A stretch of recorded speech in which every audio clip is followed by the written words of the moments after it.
바쁜 아침 꼭 알아야 될 뉴스 엄선해서 정리해드리겠습니다. 듣기만 해도 이해가 쏙 뉴스픽. 오늘도 뉴스토마토의 전현주 기자와 함께합니다. 안녕하세요. 네, 기자님. 안녕하세요. 자, 공수처 신청한 윤석열 대통령에 대한 출국 금지 신청 법무부가 받아들였는데 야, 이게 처음 아닌가요? 현직 대통령 출국 금지. 밖으로 먼저 못 나가네요. 네, 맞습니다. 공수처와 검찰 특별수사본부 등이 네. 윤 대통령의 출국 금지를 요청했는데 법무부가 이를 승인하면서 윤 대통령은 어제 오후 3시 35분쯤을 기점으로 출국할 수 없게 됐습니다. 국가 외교를 책임지는 대통령이 도주나 수사 회피 우려 때문에 해외에 나갈 수 없게 된 건데요. 사실상 직무 수행을 제대로 할 수 없는 상태라고도 해석할 수 있겠습니다. 현직 대통령의 출국 금지 된 건 말씀해주신 것처럼 헌정사상 처음입니다. 지난 2016년 국정농단 수사 당시 박근혜 전 대통령에 대해서도 출국 금지가 필요하다는 의견은 나왔었지만 이때는 받아들여지지 않았었는데요. 예.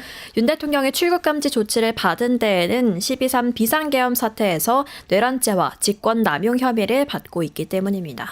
자, 출국 금지 조치 윤석열 대통령 수사하고 직결돼 있다고 봐야 될 것 같고 구속의 가능성도 있는 거거든요. 특히 공수처장도 구속 가능성을 암시했어요. 네, 오동훈 공수처장은 내란죄 수괴와 내란죄 중요 범죄 종사자에 대해서는 구속 수사를 원칙으로 해서 열심히 이 수사를 진행하려고 하는 의지를 우리 공수처 수사 인력이 모두 가지고 있다 이렇게 말했습니다. 네. 즉 내란죄 주요 범죄자들에 대해서는 구속 수사가 원칙이다라는 거를 다시 한번 분명히 한 건데요. 해당 발언은 공수처가 윤 대통령 구속 가능성까지 열어둔 발언으로 해석되고 있습니다. 또 공수처는 김건희 여사의 출국 금지에 대해서도 검토하겠다 이런 입장을 내놨고요. 네. 이번 출국 금지 조치는 내란죄 피의자인 윤 대통령을 향한 직접 수사의 신호탄으로 풀이되고 있습니다. 또 현재 검찰과 경찰 그리고 공수처가 경쟁적으로 윤 대통령의 내란죄 수사를 진행하고 있는 만큼 윤 대통령에 대한 수사와 기소에 좀 속도가 붙을 것으로 보입니다. 한편 현재까지 대통령실은 이 출국 금지 조치와도 수사 진행 상황에 대해서 아직까지 아무런 입장을 내놓지 않고 있습니다. 뭔가 수사 관련해서 레이스가 붙은 느낌입니다. 네. 경찰, 검찰, 공수처까지 이 상당히 달리고 있는데 출금도 내려져 있고 결국은 윤석열 대통령의 수사 부분 언제쯤 수사라는 게 압수수색도 필요하고 하지만 가장 중요한 거는 소환해서 조사하고 필요하다면 내란 수계이기 때문에 체포, 구속 이것까지 연결되는 거 아니겠습니까? 네, 이번 비상계엄 사건을 좀 보면 네. 윤석열 대통령과 김용현 전 국방부 장관이 주요 인물이었다 이렇게 볼 수 있습니다. 검찰은 어젯밤 김 전 장관에 대해서도 구속영장을 청구를 했는데요. 특수본은 김 전 장관에게서 포고령을 직접 썼고 윤 대통령과도 포고령 내용을 상의했다라는 취지의 진술을 확보한 것으로 오늘자 조선일보가 보도를 했습니다. 또 경찰 특별수사단도 윤 대통령에 대한 긴급 체포를 검토하고 있는 상황인데요. 네. 검찰은 김 전 장관의 조사 이후에 군 간부들의 줄소환도 예고를 한 상태입니다. 따라서 김 전 장관을 비롯해서 이 하급자들끼리 광범위하게 수사를 한 뒤에 최종적으로 윤석열 대통령을 조사를 하거나 혹은 곧바로 윤 대통령을 조사하는 방향 이 두 가지로 방향을 좀 나눠서 생각해 볼 수 있습니다.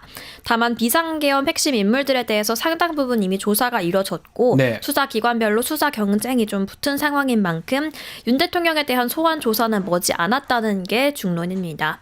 다만 이 또 과열되는 수사기관의 경쟁에 좀 우려를 표하는 목소리도 있는데요. 네. 서로 협조하는 방식이라기보다는 서로를 못 믿고 또 자료 확보를 위해 선수 치려는 상황까지 연출되고 있는 상황입니다.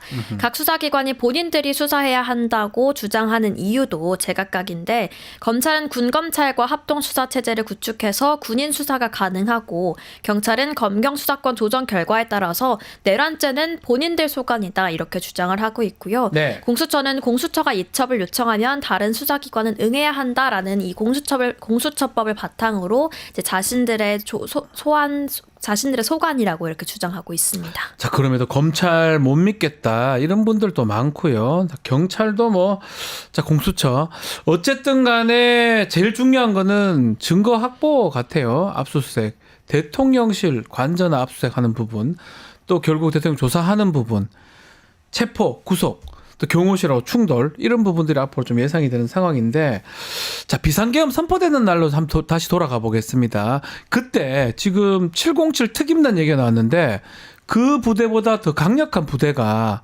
국회로 이동할 수 있었다는 얘기도 있고요. 대통령이 직접 선관위에 전화해가지고 출동하라. 이런 또 폭로가 나왔습니다. 네, 어제자 SBS 단독 보도에 네. 따르면 한 방첩사 고위 지휘관은 여인영 전 방첩사령관이 윤석열 대통령과 김용현 장관의 지시로 말하는 거다라면서 선거관리위원회에 가라라고 명령했다 이렇게 폭로했습니다. 또 구체적 지시도 이어졌다면서 선관위 전산센터 출입을 통제할 것과 상황 변화에 따라 선관위 서버를 포렌식할 수 있으니 포렌식 장비를 챙겨라라고 이렇게 명령을 받았다고 했습니다. 네. 앞서 김용현 전 국방부 장관은 부정선거 의혹 관련 수사 필요성 판단을 위해서 선관위에 계엄군을 보냈다 이렇게 말을 했었는데 방첩사 고위 지휘관의 입을 통해서 윤 대통령이 선관위에 방첩사 병력을 투입하라는 지시가 있었다는 게 어제로 확인이 된 겁니다. 네. 이로써 계엄군의 선관위 진입 사태에 대한 강도 높은 수사는 좀 불가피해 보입니다. 네, 선관위에 더 강력한 부대가 투입되고 또 대통령의 직접 지시가 있었다. 이 부분인데 자, 선관위에 CCTV가 지금 확보됐습니다. 자, 관련자들 조사 지금 하는 겁니까? 네, 12.3 계엄 사태 때 네. 윤 대통령이 비상 계엄을 선포하자 계엄군은 국회보다 앞서서 이 300여 명이 선관위에 진입을 했었는데요. 아하. 이와 관련해서 김용현 전 국방부 장관은 많은 국민들이 부정선거에 대해서 의혹을 갖고 있어서 이 의혹을 해소하기 위해서 필요한 조치를 한 거다 이렇게 주장을 했습니다. 경찰 국수본 특별수사단은 선관위 측으로부터 이 CCTV를 제출받아서 현재 분석 중이고요. 또한 선관위 관계자 4명과 군 관계자 8명 등 참고인 12명을 조사했다고 밝혔습니다. 경찰은 이로써 계엄군이 선관위에 투입된 경위를 파악하기 위해서 조사하는 것으로 풀이되고 있습니다. 계엄 선언 5분 만에 지금 말씀처럼 계엄군이 선관위에 도착을 했는데 근데 계엄 선언 전부터 정보사 병력들이 선관위에 배치되는 이동하는 정황이 그게 또 포착이 됐다면서요. 네, 오늘 아침 동아일보 보도에 따르면 네. 국방부 직할부대인 정보사 병력이 윤 대통령의 비상계엄 선언 25분 전부터 선관위를 향해서 이동하고 있었던 정황이 포착이 됐습니다. 윤 대통령의 계엄 선언은 지난 3일 오후 10시 29분쯤 이뤄졌는데요. 정보사 병력은 당일 오후 10시 4분 이전에 부대를 출발을 해서 선관위 과천청사로 이동한 것으로 추정이 됩니다. 이로써 이번 12.3 계엄 선언은 즉흥적이고 갑작스러웠던 게 아니라 사전에 충분히 모의하고 계획되었음을 보여주는 또 다른 대목이 드러났다고 볼 수 있겠습니다. 네. 또한 많은 국가기관 중에 선관위를 선택했다는 점에서 현 정권이 선거가 공정하지 못하게 이뤄졌다고 생각한다는 점 역시 여실히 드러난 것으로 보입니다. 자, 특히나 CCTV 보면 저 장면인데요. 소속 대령, 군정보사 대령입니다. 직접 출동해서 확인하는 모습도 보입니다. 자, 특히나 사전투표, 또 명부 관리하는 서버를 집중적으로 봤다라고 하는데, 야, 선거 조작은 뭐, 이게 유튜버, 일부 극우, 이상한 유튜버들이 계속 하는 것들인데, 이걸 정말 믿었다고 봐야 되는 겁니까? 네, 앞서 말씀드린 것처럼 계엄 선포 5분 만에 계엄군이 가장 먼저 도착한 곳은 선관위 네. 과천청사였습니다. 군 정보사 소속의 대령계급 군인들이 서버실에 들어갔었는데요. CCTV 화면에 보면 이들은 사전투표 명단을 관리하는 서버를 촬영하는 모습이 담겨 있습니다. 계엄군이 서버실을 장악한 뒤 1시간도 안 돼서 경찰도 선관위에 도착을 경찰도 하는데요. 왔습니다. 네, 경찰 4명은 방탄 헬멧과 방탄복을 착용하고 K1 소총도 든 상태였습니다. 네. 다른 한 손에는 실탄 300발이 든 탄약통까지 든 상태였는데요.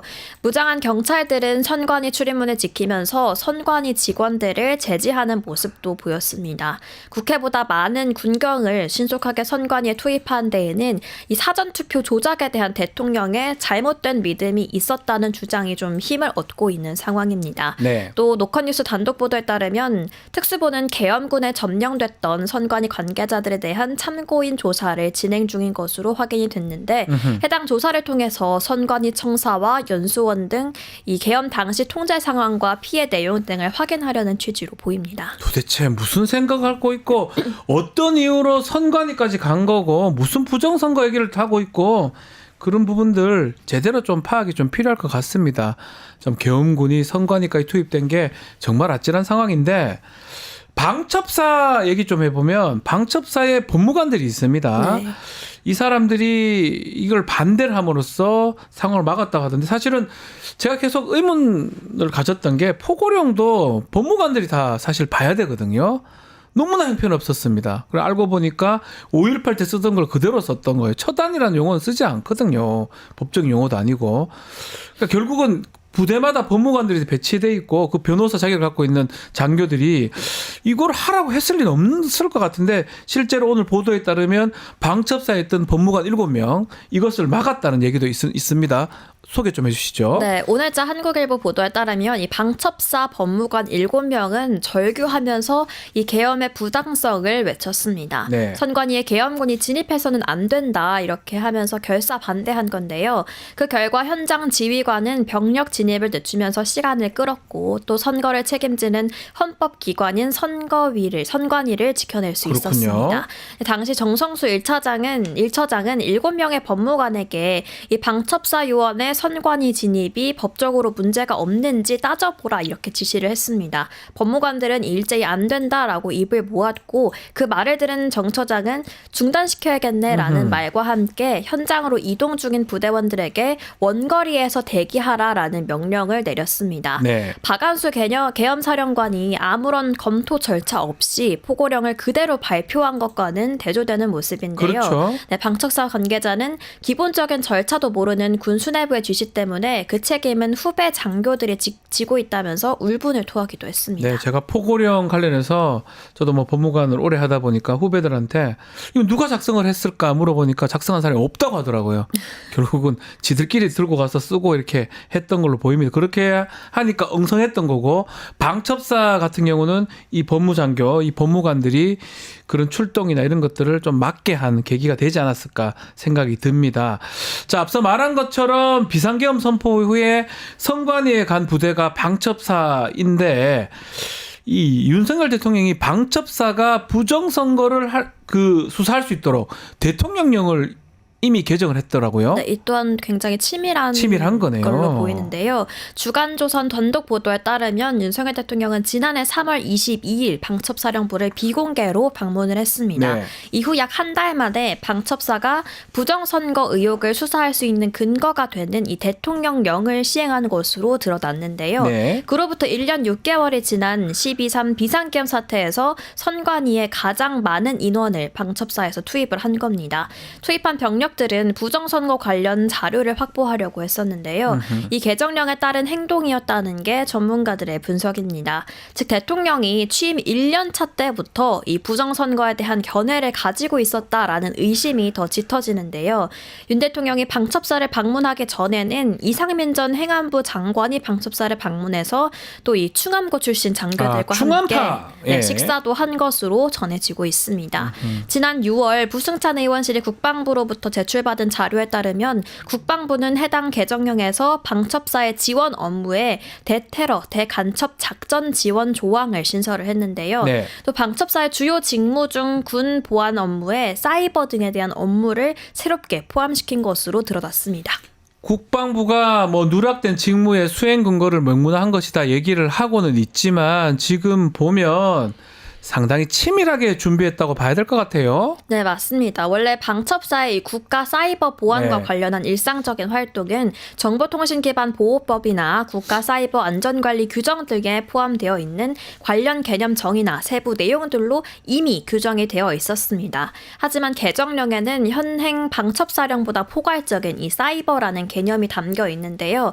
국방부는 이 조항이 누락된 직무의 수행 근거를 명문화한 거다 이렇게 밝혔지만 이 개정령에 따라서 방첩사는 사이버 테러 중 하나가 될 수 있는 이 부정선거 의혹에 대한 작전을 수사 및 지원할 수 있게 됐습니다.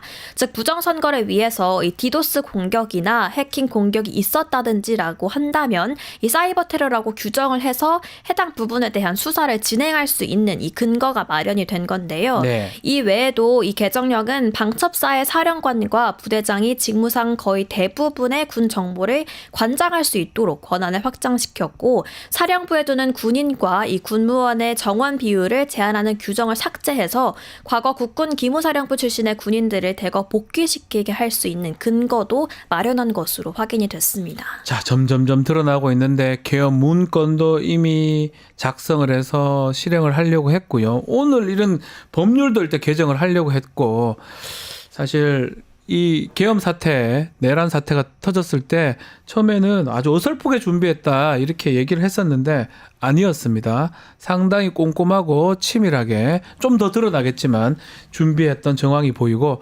다만 우리 국민들의 시민의식 또 그리고 참여했던 그 부대원들, 군인들의 또 그 제복 입은 민주 시민의 의식 그런 것 때문에 내란 기도가 잘못된 게 아닌가 이렇게 해석하는 게 맞는 것 같습니다.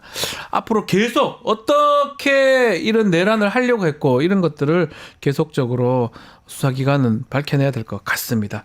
자, 전현주 기자 오늘 말씀 잘 들었습니다. 감사합니다. 네, 고맙습니다. 유튜브 구독하고 실시간 채팅과 댓글을 남기시면 매일매일 7천 TTCO를 드립니다. 참여 방법은 통통물 어플을 다운로드하고 회원가입과 로그인을 해주세요. 마이페이지에서 나의 회원 고유 번호를 복사해주세요. 유튜브 구독 후 실시간 채팅이나 댓글창에 고유 번호를 한 번만 입력하면 준비 끝! 지금 유튜브 채팅과 댓글 쓰기 참여하고 실천 TTCO 받아가세요.